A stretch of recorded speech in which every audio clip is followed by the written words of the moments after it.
కొరింథీయులకు రాసిన మొదటి పత్రిక 9వ అధ్యాయము ఏం తెలియజేస్తుందో ఈరోజు దేవుడు తన కనికరం చొప్పున మనతో మాట్లాడునుగాక. ఈ లోకంలో మనం భ్రష్టత్వంలో పడిపోకూడదు అన్నది దేవుని యొక్క ఉద్దేశం. ఆ ఉద్దేశాన్ని పౌలు గారు కూడా తన యొక్క పత్రికలో రాస్తున్నారు. మనం ఈ లోక భ్రష్టత్వంలో పడిపోకూడదని, భ్రష్టులుగా అయిపోకూడదని అని దేవుడు తన కనికరం చొప్పున తెలియపరిచేది ఏంటంటే పౌలు గారి ద్వారా. పౌలు గారు ఈ 9వ అధ్యాయము కొరింథీయులకు రాసిన పత్రిక 9వ అధ్యాయము మొత్తం కూడా ఆయన వివరంగా రాస్తూ చివరిగా వచ్చేసరికి ఆయన తెలియపరుస్తున్నటువంటి మాట ఏంటంటే, నేను భ్రష్టుడనైపోదునేమో అని నా శరీరమును నలగగొట్టి దాన్ని లోబరుచుకొనుచున్నాను అన్న మాటను మనకు తెలియజేస్తున్నాడు. ఈ విషయాన్ని మనం సరిగ్గా గ్రహించాల్సినటువంటి అవసరత ఎంతైనా ఉన్నది. ఆయన రాకడ కొరకు ఎదురు చూసే నీతిమంతుల కొరకు ఈ వర్తమానాన్ని తెలియజేయటం గల కారణమై ఉన్నది. కాబట్టి దేవుడు తన కనికరం చొప్పున ఈ విషయాలతో మనతో మాట్లాడుగాక. కొరింథీయులకు రాసిన మొదటి పత్రిక 9వ అధ్యాయము 1 నుంచి ఉన్నటువంటి వచనాలు మనం చూసినట్లయితే పౌలు గారు తెలియపరిచినటువంటి మాట, నేను స్వతంత్రుడను కానా, నేను అపోస్తలుడను కానా, మన ప్రభు అయిన యేసును నేను చూడలేదా, ప్రభునందు నా పనికి ఫలము మీరు కారా అని కొరింథీలో ఉన్నటువంటి సంఘానికి ఆయన తెలియపరుచినటువంటి ఈ లేఖ ద్వారా ఆయన మాట్లాడుతున్నటువంటి మాట ఏంటంటే, నేను స్వతంత్రుడను కానా, నేను అపోస్తలుడను కానా, మన ప్రభు అయిన యేసును నేను చూడలేదా, ప్రభునందు నా పనికి ఫలము మీరు కారా. ఇక్కడ దశమ భాగాల గురించే కానీ, కానుకల గురించే కానీ, ధనానికి సంబంధించినటువంటి విషయాల గురించి పౌలు గారు ఏం తెలియజేస్తున్నాడంటే, కొరింథీలో ఉన్నటువంటి సంఘానికి అడుగుతున్నాడు. ఏమని అడుగుతున్నాడు? నేను స్వతంత్రుడను కానా, నేను అపోస్తలుడను కానా, మన ప్రభు అయిన యేసును నేను చూడలేదా, ప్రభునందు నా పనికి ఫలము మీరు కారా. అపోస్తలుడుగా ఉన్నటువంటి పౌలు గారు స్వతంత్రుడు. వీరికి డినామినేషన్స్ అంటూ ఏమీ లేవు. దేవుని చేత అపోస్తలుడుగా ఏర్పరచబడినటువంటి వాడు ఈ యొక్క పౌలు గారు. నేను స్వతంత్రుడను కానా, నేను స్వతంత్రము కలిగినటువంటి వాడిని కానా, నాకు పైన అధికారులు అంటూ ఎవరు లేరు, నాకు అధికారి అయినటువంటి యేసుక్రీస్తు వారే, శిరస్సు అయినటువంటి యేసుక్రీస్తు వారే నాకు అధికారి. నేను స్వతంత్రుడను. పౌలు గారిని ఎవరైనా వచ్చి ఒక డినామినేషన్ అధ్యక్షులు కానీ, తర్వాత ఆ యొక్క డినామినేషన్ సంబంధించినటువంటి ప్రెసిడెంట్ కానీ, తర్వాత సూపరింటెండెంట్ కానీ, ఇలాగా ఎవరు లేరు ఆయనకి. ఈయన ఇండివిజువాలిటీ. అంటే ఈయన దేవుని పని చేశాడు. ప్రభునందు నా పనికి ఫలము మీరు కారా. నేను దేవుని పని చేశాను. నా ద్వారా ఈ కొరింథీలో ఉన్నటువంటి సంఘం దేవుని కనికరం చొప్పున కట్టబడినటువంటి ఈ సంఘాన్ని, దీనికి ఆద్యుడనైనటువంటి వాడిని, కన్నటువంటి వాడిని, అన్ని విధాల హక్కులు కలిగినటువంటి వాడిని నేను చెప్తున్నాను. మీకు తెలియజేసేది ఏంటంటే, నేను స్వతంత్రుడని కానా, అడుగుతున్నాడు ఆయన, క్వశ్చన్ వేస్తున్నాడు కొరింథీ సంఘానికి. ఎందుకు వేస్తున్నాడో మనం ఇక్కడ చూడాలి. ఎందుకంటే కానుకలను గురించినటువంటి విషయం ఇక్కడ వచ్చినప్పుడు, కానుక విషయమై ఏదైతే ఆ కానుకలు తీసుకుని నేను సేవ చేయొచ్చు, కానీ నాకు అన్ని అవకాశాలు ఉన్నాయి, కానీ నేను భ్రష్టుడనైపోతాను, మీ దగ్గర నాకు మీరు ఇచ్చే కొద్దీ నేను దాన్ని ఆ సంపదను ఉంచుకున్నట్టయితే భ్రష్టుడనైపోతా, అందుకనే నా శరీరాన్ని నేను నలగొట్టుకుంటున్నా, అధిక ధనం ఉండకుండా ఉండటం కోసం నేను నా శరీరాన్ని నలగొట్టుకుంటున్నా. ఈరోజు శరీరాన్ని నలగొట్టుకోవాల్సినటువంటి బాధ్యత ప్రతి ఒక్క సేవకునికి ఉంది.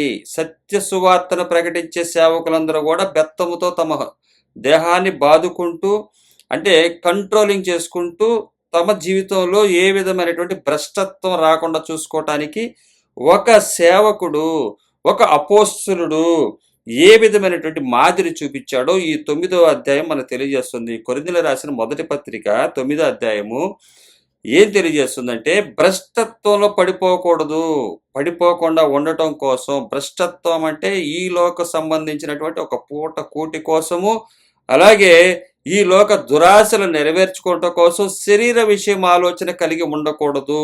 నేను మీకు బోధించినది సత్య సువార్త, ఆత్మకు సంబంధించింది.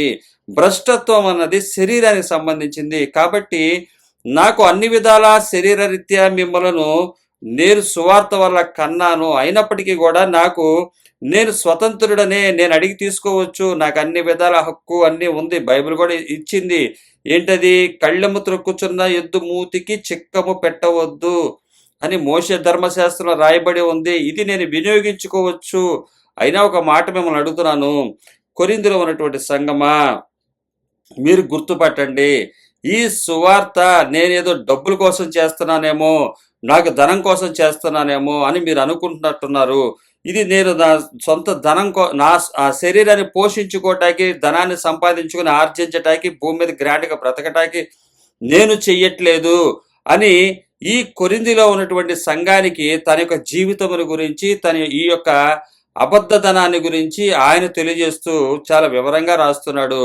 భ్రష్టత్వంలో పడిపోకుండా ఉండటం కోసం ఆయన ఏం చేస్తున్నాడంట? 9వ అధ్యాయం 27వ వచనం ఏం చెప్తున్నాడు? గాలిని కొట్టినట్టు నేను పోట్లాడుట లేదు గాని, ఒకవేళ ఇతరులకు ప్రకటించిన తర్వాత నేనే భ్రష్టుడనైపోదునేమో అని నా శరీరమును నలగగొట్టుకొని దాన్ని లోబరుచుకొనుచున్నాను. ఈరోజు మన శరీరాన్ని లోబరుచుకోవాలంటే భ్రష్టత్వాన్ని మనం ఏ విధంగా మన దగ్గరికి అది వచ్చి అంటుతుందో దాన్ని మనం చూసుకోవాలి. నేను భ్రష్టత్వాన్ని నాలో రాకుండా ప్రార్థనాపూర్వకంగా నా శరీరాన్ని నలగొట్టుకుని ఎంతో ప్రయాసతో ఉంటున్నానని చివరి వచనంలో చెప్తాడు. 9వ అధ్యాయం చివరి వచనంలో నేను నా శరీరాన్ని ఏం చేస్తున్నానంటే నలగగొట్టుకుంటున్నాను. నలగగొట్టుకొని నా శరీరం ద్వారా నా శరీర ఇచ్చలను నెరవేర్చుకోవట్లేదు. అది నాకు రాకుండా చూసుకుంటున్నాను. దాని గురించి నా శరీరాన్ని ఏం చేస్తున్నాను? నలగగొట్టుకుంటున్నానని చెప్తున్నాడు. నేను స్వతంత్రుడను కానా? నేను అపోస్తలుడను కానా? మన ప్రభు అయిన యేసును నేను చూడలేదా? ప్రభునందు నా పనికి ఫలము మీరు కారా? మీరు ఒక సంఘముగా, కొరింథీలో ఉన్నటువంటి ఒక సంఘంగా ఉన్నటువంటి మీ దగ్గర నుంచి నేను ఏ విధంగా అయినా సరే నేను దశభాగాలుగా కానీ కానుకలుగా కానీ మీ దగ్గర రాబడిలో ఉన్నటువంటిది అన్ని విధాలా నేను తీసుకొనుటకు అర్హుడనని ఇక్కడ మొదటి వచనంలో చెప్తున్నాడు. 9వ అధ్యాయం కొరింథీయులకు రాసిన పత్రిక మొదటి వచనంలో తన చక్కగా తెలియజేస్తున్నాడు. అలాగే 2వ వచనం, కొరింథీయులకు రాసిన పత్రిక 9వ అధ్యాయం 2వ వచనం, ఇతరులకు నేను అపోస్తలుడను కాకపోయినను, ఇతరులకు ఎవరికన్నా మీ మట్టుకైనను అపోస్తలుడై ఉన్నాను. ప్రభునందు నా అపోస్తలత్వమునకు ముద్రగా ఉన్నవారు మీరే కారా? ఈయన అపోస్తలుడు అని ఇతరులకు నేను ఎవరికి కూడా నేను అపోస్తలుడని కాకపోయినా ఈ యొక్క కొరింథీలో ఉన్నటువంటి సంఘానికి, అంటే ఈ సంఘానికి ఏ సంఘాలు అయితే ఈయనకున్నాయో ఆ సంఘాల్లో ఈ యొక్క కొరింథీలో ఉన్నటువంటి సంఘానికి కూడా మీ మట్టుకైనను అపోస్తలుడై ఉన్నాను. నేను మీకు అపోస్తలుడిగా ఉన్నాను. కొరింథీలో ఉన్నటువంటి సంఘం, ప్రభునందున అపోస్తలత్వమునకు ముద్రగా మీరు ఉన్నారు కారా?